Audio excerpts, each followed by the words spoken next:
الحمد لله وحده والصلاة والسلام على من لا نبي بعده. Chers frères et sœurs, ces mots simples et importants que je vous transmets, c'est un rappel pour moi et pour vous. Je veux parler à votre cœur qui est parfois pris par le bas monde et ses plaisirs. On est éprouvé par beaucoup de choses, le temps, l'argent, les enfants, le travail, la femme, les amis, jusqu'à ce qu'on oublie nos racines, notre premier amour saint, notre maman. Dans un hadith authentique rapporté par l'imam muslim de Abu Huraira qui a dit: le prophète sallallahu alayhi wa sallam a visité le tombe de sa maman par l'autorisation d'Allah subhanahu wa ta'ala, et il a pleuré jusqu'à qu'il a fait pleurer tout ce qui est autour de lui.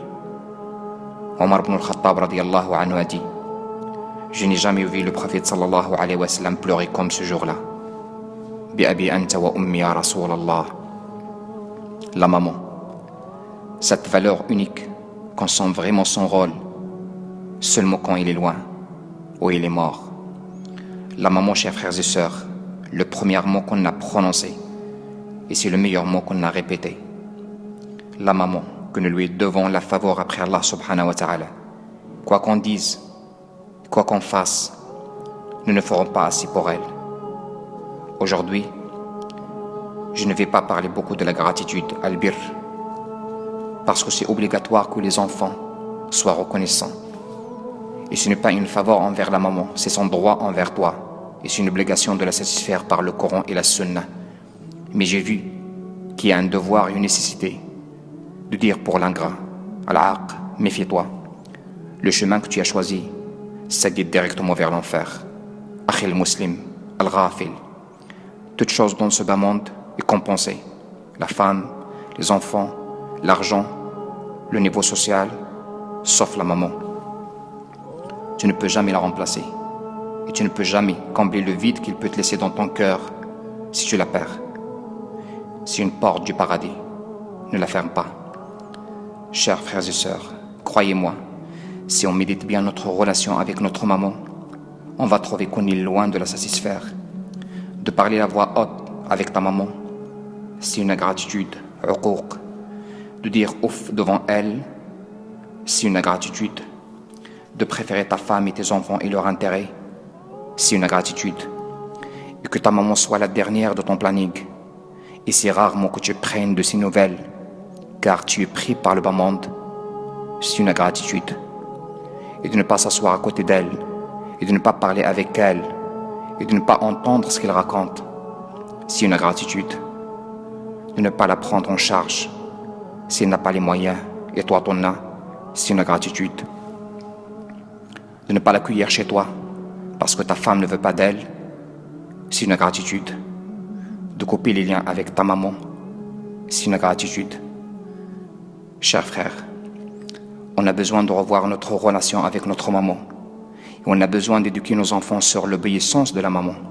Combien de fois on entend des histoires, des enfants qui insultent leur mère, des enfants qui tapent leur mère, des enfants malheureusement qui tuent leur mère, parce qu'il ne veut pas donner de l'argent pour acheter de la drogue ou pour l'héritage. Je parle ici des enfants musulmans et quelqu'un qui a le cœur et le courage pour insulter et taper ou tuer sa propre mère. Il peut faire n'importe quel péché qu'il existe sur terre parce que son cœur est mort. Wallahi, mes chers frères, après la mort de la maman et le repentir de son fils ingrat, il espère ce dernier que sa maman sort sa tête de son tombe pour l'embrasser et lui dire: pardonne-moi, mais c'est trop tard. Mets-toi dans ta tête, ayyuhal muslimu al-aqq li ummi, qui dit à sa maman: je ne peux pas t'accepter chez moi parce que c'est serré, que tu étais dans son ventre 9 mois. Elle t'a accepté avec un grand plaisir et c'était trop serré. Avant de manger akhil muslim avec ta femme et tes enfants, pose la question: est-ce que ta maman a à manger?